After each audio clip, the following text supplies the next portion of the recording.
Hola a todos, en esta oportunidad hablaremos de la disgrafía. Bienvenidos. Para dar inicio es importante tener en cuenta que la disgrafía se trata de una de las dificultades específicas relacionadas con la escritura.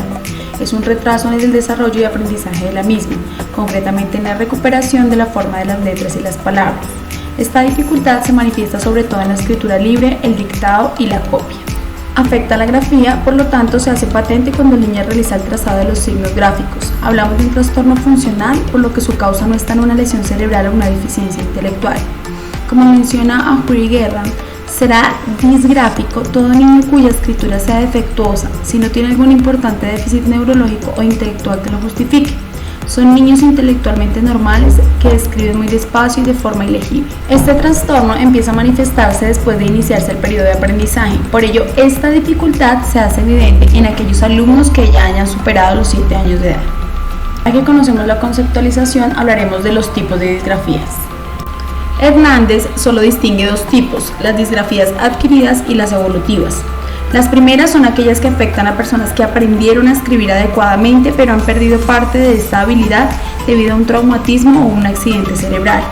Y las segundas son dificultades en el aprendizaje de la escritura sin haber una razón aparente que justifique dicha dificultad. Sin embargo, hay autores además de estas dos disgrafías que hablan también de la disgrafía fonológica, superficial, mixta o profunda y motriz. Casuera incluye la fonológica, superficial y motriz dentro de las disgrafías evolutivas. En cambio, otros expertos como Alcántara las mencionan como trastornos independientes sin incluir unas dentro de otras. En lo que sí coinciden todos los autores es en los síntomas que caracterizan cada una de estas dificultades de la escritura.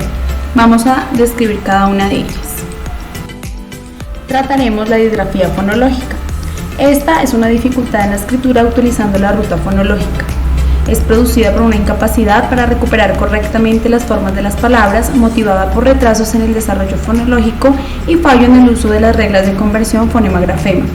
Debido a esto, el individuo presenta problemas en la escritura de pseudopalabras, en las palabras poco familiares y en las palabras fonéticamente parecidas, ya que posee una pobre discriminación fonológica. Por ejemplo, escriben la ñ por la doble L y la P por la T, y producen uniones y fragmentaciones como me peino seguido o serenamente aparte, serena de mente.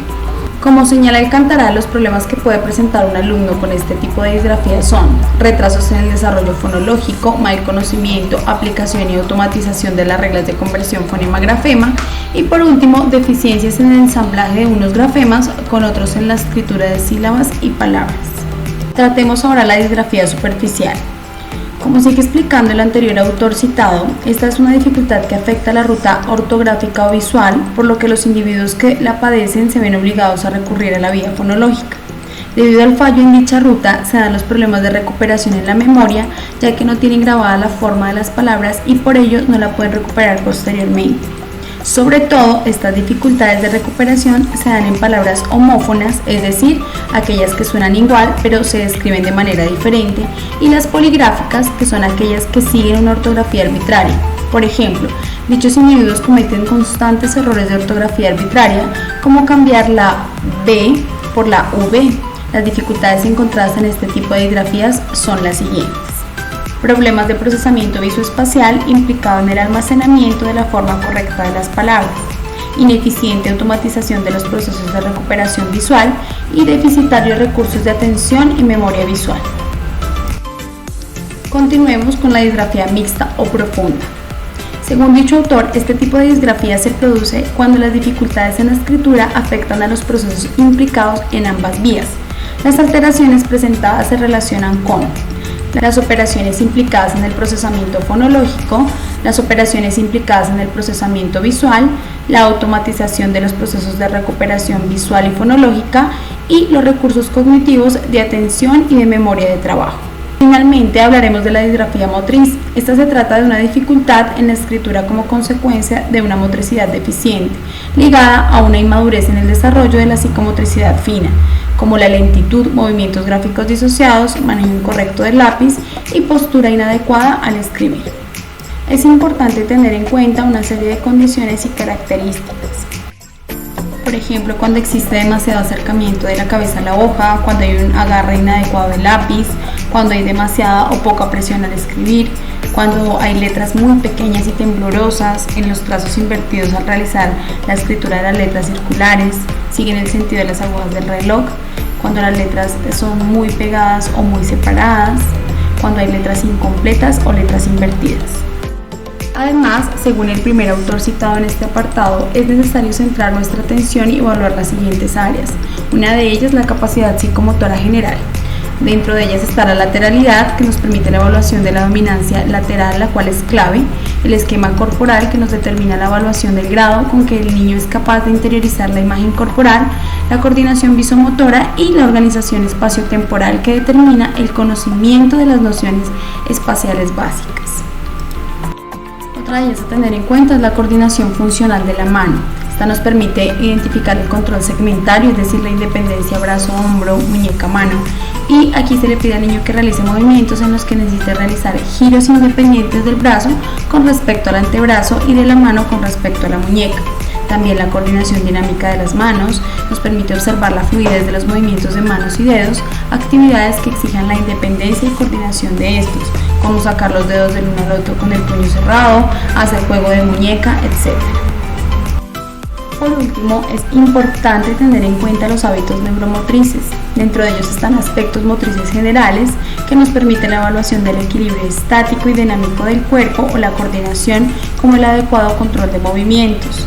Está también la postura gráfica, que nos permite evaluar la postura del niño observando la actitud de la cabeza, posición del codo y el antebrazo, la oblicuidad con respecto a la línea de escritura, el grado de extensión o flexión de la mano y la inclinación con el papel.